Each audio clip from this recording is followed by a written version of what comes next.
so for today's tutorial, you are going to need a light worsted weight cotton. This is a We Are Knitters Pima cotton. You're also going to need scissors, tapestry needle, as well as a 4mm hook. So what you want to do is create a slip knot.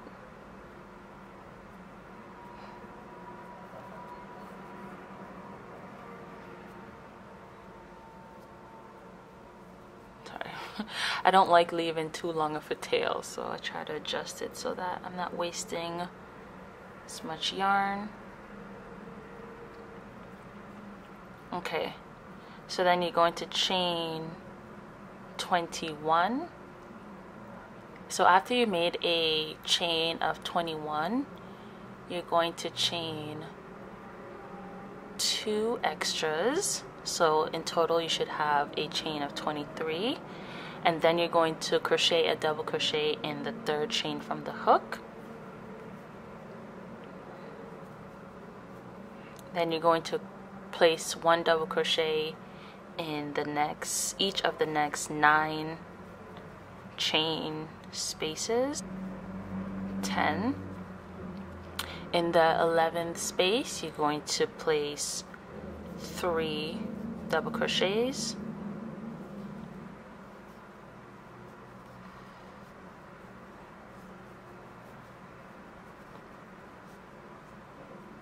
And then you're going to continue on the other side by placing 1 double crochet in each of the chain spaces.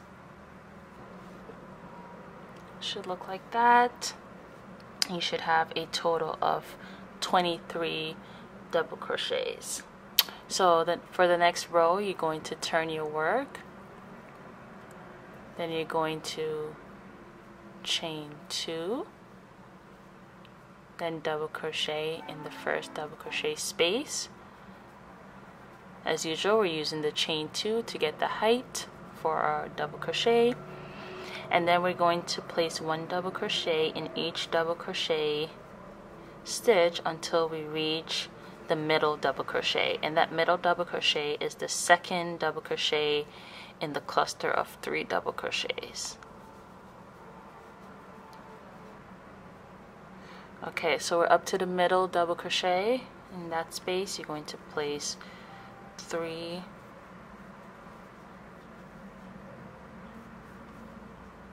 Now you're just double crocheting all the double crochet stitches. Okay, there we go. So you're just repeating this basic pattern of turning, chaining 2, double crocheting in each double crochet stitch until you reach the middle stitch, where you'll put 3 double crochets in. Then you'll just place 1 double crochet in each double crochet stitch, going all the way down the other end. Try to make sure that you are not missing any, or that you have the right amount of double crochet stitches. Basically basically the top is just increasing by 2, so your first row should have 23, 2nd row 25, 3rd row 27, and so on. So I'm going to do my 3rd row and then I will get back to you. Okay, so after you've crocheted the 3 rows, instead of doing double crochets, we're going to go into single crochets. So instead of chaining 2, we're going to chain 1 to start the row. Get this fixed. Then we're going to single crochet in the first double crochet stitch. We're going to single crochet until we reach the middle double crochet stitch.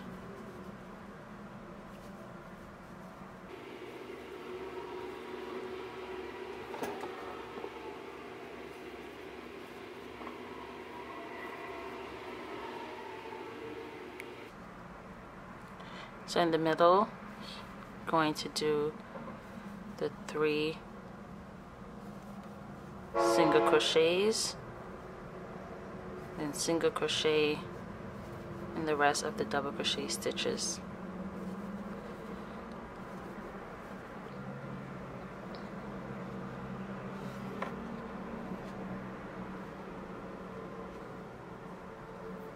For the next row, you're going to do the same thing as you've done in this row, which is turning, chaining 1, single crochet in each single crochet stitch until you reach the middle, and in the middle single crochet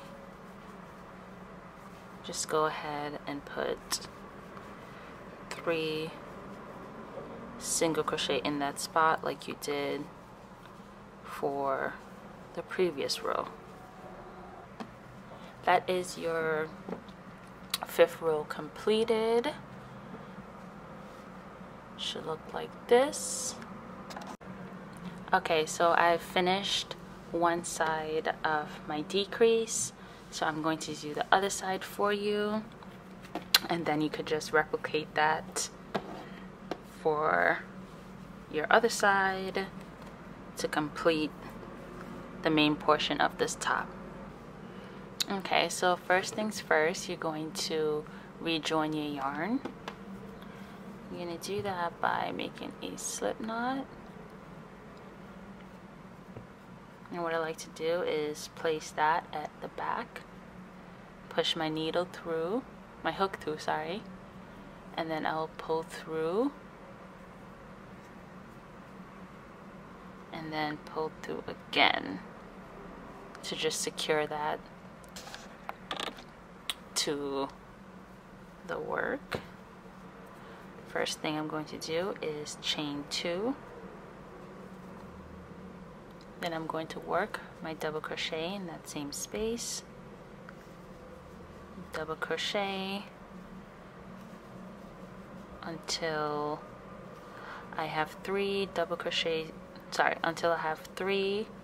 single crochet spaces left before the middle.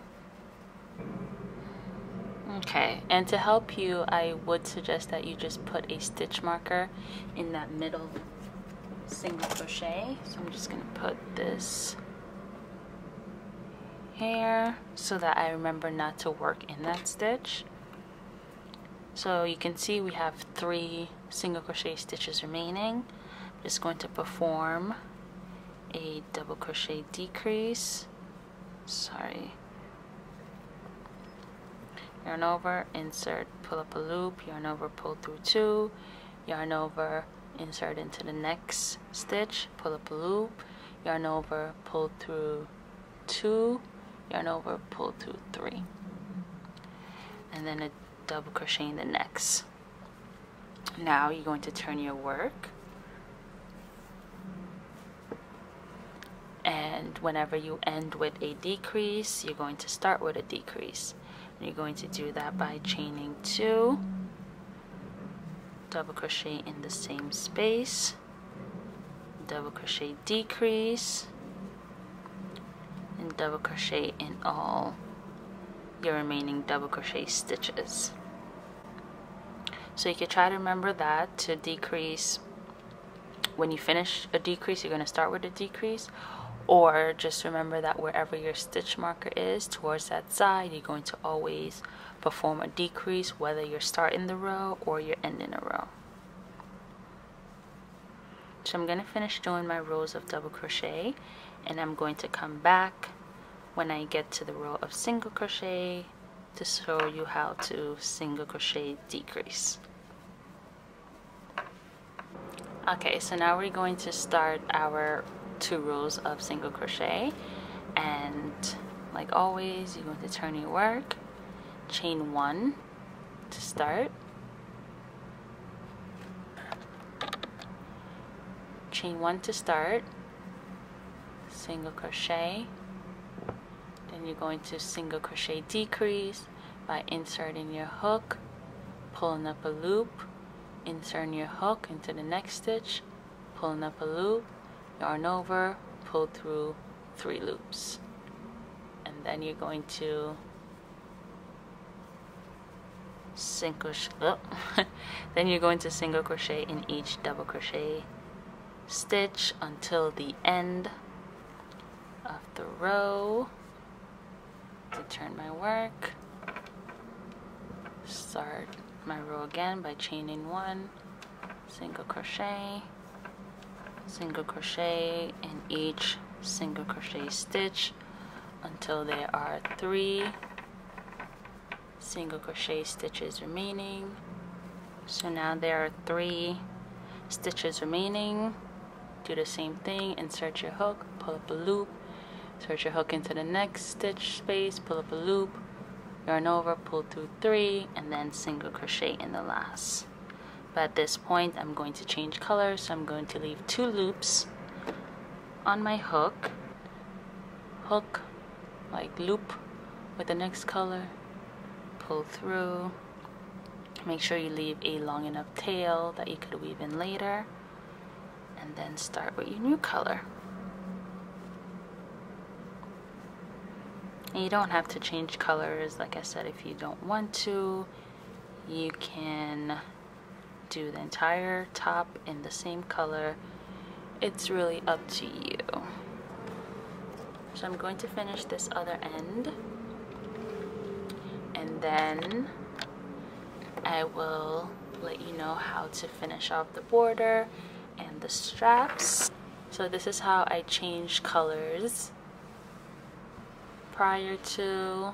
So as you can see, with the rows of single crochet, I made them white so they could stick out. For the top portion, I just went with 2 colors, and then I added a 3rd color towards the bottom. So yeah, pretty much up to you what you want to do with your top. So I'm going to finish up the black and gray, and then I'll return to tell you how to do the border. Okay, so I've went ahead and weaved in my ends off camera. So for the top portion, all you're going to do is rejoin your yarn, and I like to keep it in the same color so that it looks like you started from the very top, but in actuality you started 2 rows below. So rejoin a yarn with a slip stitch like so. Pull that tightly, and then you're going to chain 2 double crochet in all the stitches. Pull that back. I'm sorry guys. Double crochet in all the stitches until you reach the middle 3 double crochets.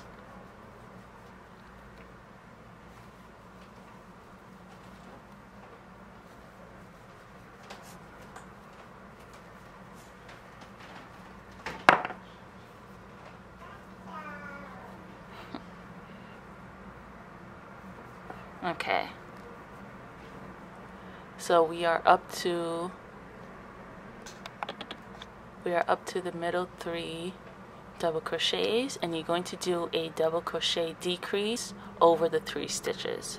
So you're going to yarn over, insert your hook, pull up a loop, yarn over, pull through 2, then yarn over, insert your hook into the middle stitch, pull up a loop, yarn over, pull through 2, and then once again yarn over, insert your hook, pull up a loop, yarn over, pull through 2, yarn over, pull through all 4 loops on your hook, and this will create 1 stitch out of the 3 stitches.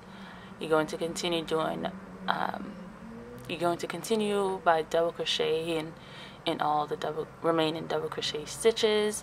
Then you're going to start the next row and do the same thing, and I'm going to meet you there. So I was a little bit excited about this top, well, a lot excited, and I kind of finished it a little bit off camera, but this border is really easy.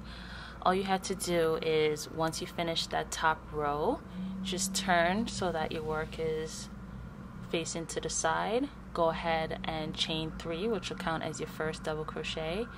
Then you'll do 2 additional double crochets, chain 1, skip this row or a row of double crochet, and then in the next row you're going to put 3 double crochets, chain 1, skip a row of double crochet, 3 double crochets. I count the 2 rows of single crochet as a row of double crochet, so if you finish here and there's 2 single crochets next, you just skip that as normal. Go ahead and keep doing that until you get towards the end, and when you get to the corner, make sure you're putting 3 double crochets in the corner. And then when you get to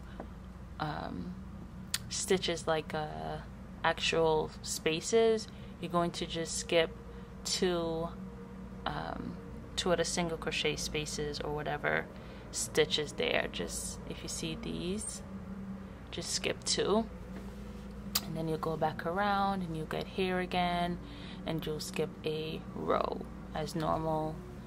So when you see space, skip 2. When you get to rows, skip a row, and the 2 single crochets count as 1 row. Yeah, so you'll go around until the last space, and you will change colors and go around the other way. When you change colors, in your last stitch, which is going to be your first space for your next row, you're going to put 3 double crochets there, chain 1. That way you could put your 3 double crochets in the chain 1 space, and chain 1, and keep going around and around. And then let me zoom out to let you know about the strap. Okay, so for the strap portion, you're just rejoining your yarn, chaining an amount that measures approximately 15 inches. Then you're going to turn and single crochet back into those chains, starting with the second chain from the hook. Then you're going to fasten off, weaving those ends. Next side you do the same thing, and for the bottom here I just do the furthest point. I make the strap there, same 15 inches. If you want more support, you could put another strap here. It's really up to you. If you wanted to just have one strap and have your top come to a bottom V point, you could continue decreasing, but because my back is a little bit smaller, I stopped here because I didn't want to end up tying this piece when I tie it. I don't know if that makes sense, but if you have a wider back and you want more of it covered, you could continue decreasing. It's really up to you, but this one was made to fit me, so that's why I did what I did. So yeah, that's pretty much it for this top. Thank you guys so much for watching this tutorial. As always, I will have the pattern listed down below. It's currently not ready, but as soon as I have it ready, I will notify you if you're on my email list. If you're not on my email list, make sure that you click the link in the bio down below and sign up so that you'll be notified when the pattern is available, which is normally free for a week, and then it goes to a paid amount. So like I said, thank you guys so much for watching. Again, if you're not already subscribed, go ahead and subscribe so that you'll get notified when I post a new video. And yeah, bye.